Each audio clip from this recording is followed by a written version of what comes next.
আসসালামু আলাইকুম রহমতুল্লাহি ওয়া বারাকাতুহু। প্রিয় দর্শক, অস্থিরতা নেই এমন কোনো অন্তর মনে হয় না দুনিয়াতে আছে। প্রত্যেকটা মানুষের ভিতরেই অস্থিরতা বিরাজ করে, কিন্তু কিছু কিছু মানুষ আছে যাদের ভিতরে অস্থিরতাটা অনেক অনেক বেশি পরিমাণে, মাত্রা অতিরিক্ত অস্থিরতা, যে অস্থিরতার কারণে জীবন অস্বাভাবিক হয়ে যাচ্ছে, নিজের সংসার পর্যন্ত ওলটপালট হয়ে যাচ্ছে। না খাওয়া, না দাওয়া, না ঘুম, না গোসল, কোনো কিচ্ছু তার ঠিক নেই। এমনকি নামাজ পর্যন্ত, কোনো ইবাদত পর্যন্ত তার কাছে ভালো লাগে না। সারাক্ষণ অস্থিরতা অস্থিরতা অস্থিরতা, বিভিন্ন ধরনের পেরেশান।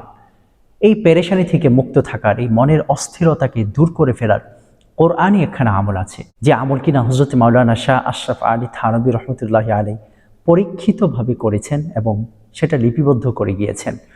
উম্মতের উলামায়ে কেরামের হাতে এই আমানতকে তুলে দিয়েছেন মানুষের কাছে সেটা ছড়িয়ে দেওয়ার জন্য। সূরা হুদের 112 নম্বরের আয়াতখানা, ছোট্ট একখানা আয়াত, ফাস্তাকিম কামা উমিরতা ওয়া মান তাবা মাআকা, ফাস্তাকিম কামা উমিরতা ওয়া মান তাবা মাআকা। প্রত্যেক নামাজের পর মাত্র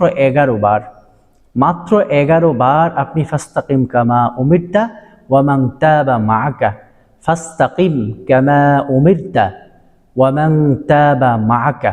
খুব ভালোভাবে শুনে নিন, ফাস্তাকিম কামা উমিরতা ওয়া মান তাবা মাআকা। এতটুকু মাত্র 11 বার আপনি প্রত্যেক নামাজের পরে পড়েন, ইনশাআল্লাহ আল্লাহ রাব্বুল আলামিন আপনার দিল থেকে অস্থিরতাকে দূর করে দেবেন। অস্থিরতা দূর হওয়ার জন্য আরও অনেক অনেক আমল আছে, কিন্তু এই আমলটি বেশি পরীক্ষিত, বেশি কার্যকরী। সব আমলই কার্যকরী যদি আপনি আল্লাহ পাকের উপরে পরিপূর্ণ বিশ্বাস, ঈমান এবং আস্থা রেখে তারপরে আমলগুলো করতে পারেন।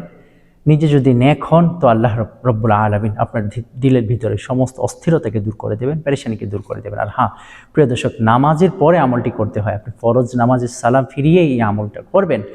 যদি আপনি নামাজই না হন তাহলে আপনি আমল কিভাবে করবেন? আপনার ভিতরে অস্থিরতা কখনো কোনোদিন দূর হবে না। নেশার মাধ্যমে কখনো অস্থিরতা দূর হয় না।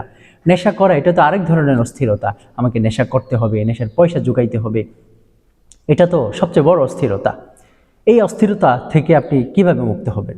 এজন্য ছোটোখাটো অস্থিরতা দুনিয়ার জমিনে ধুই ঝামেলা থাকবেই, এটা জান্নাত না। দুনিয়া মুমিনের জন্য, মুসলমানের জন্য এটা একটা জেলখানা, এটা একটা পরীক্ষার হল। এখানে পরিপূর্ণ শান্তি মিলবে না। কিন্তু নিজেকে স্বাভাবিক রাখার জন্য, নিজেকে পরিপূর্ণ রাখার জন্য, নিজেকে একটু স্বাভাবিক সুন্দর রাখার জন্য যেটা করতে হয় সেটা তো আপনাকে করতেই হবে। এজন্য এই অস্থিরতা দূর করার জন্য আপনি সূরা হুদের 12 নম্বরের আয়াতখানে পড়েন, ইনশাআল্লাহ আপনার জীবনে শান্তি নেমে আসবে। আর নিয়মিত 5 ওয়াক্ত নামাজ পড়েন, মাঝে মাঝে সালাতুল হাজত পড়েন। যদি সালাতুল হাজত না পারেন, সালাতুল হাজত কিভাবে পড়বেন আমাদের পেজে, আমাদের ইউটিউব চ্যানেলে ভিডিও দেওয়া আছে। ইনশাআল্লাহ আপনি সালাতুল হাজতের নামাজটি প্র্যাকটিক্যালি দেখানো হয়েছে, সেখান থেকে দেখে আপনি শিখে নেন। ইনশাআল্লাহ আল্লাহ রাব্বুল আলামিন আপনার দিলের অস্থিরতাকে দূর করে দেবেন, আপনার সমস্ত পেরেশানি দূর করে দেবেন, সমস্ত অভাব মুক্ত করে দেবেন। আজকে এই পর্যন্তই, আবার সামনে কোনো ভিডিওতে দেখা হচ্ছে। ততক্ষণ পর্যন্ত ভালো থাকুন, সুস্থ থাকুন। আল্লাহ হাফেজ। আর আমাদের চ্যানেলটি সাবস্ক্রাইব করে রাখবেন। আসসালামু আলাইকুম ওয়া রাহমাতুল্লাহি ওয়া বারাকাতুহু।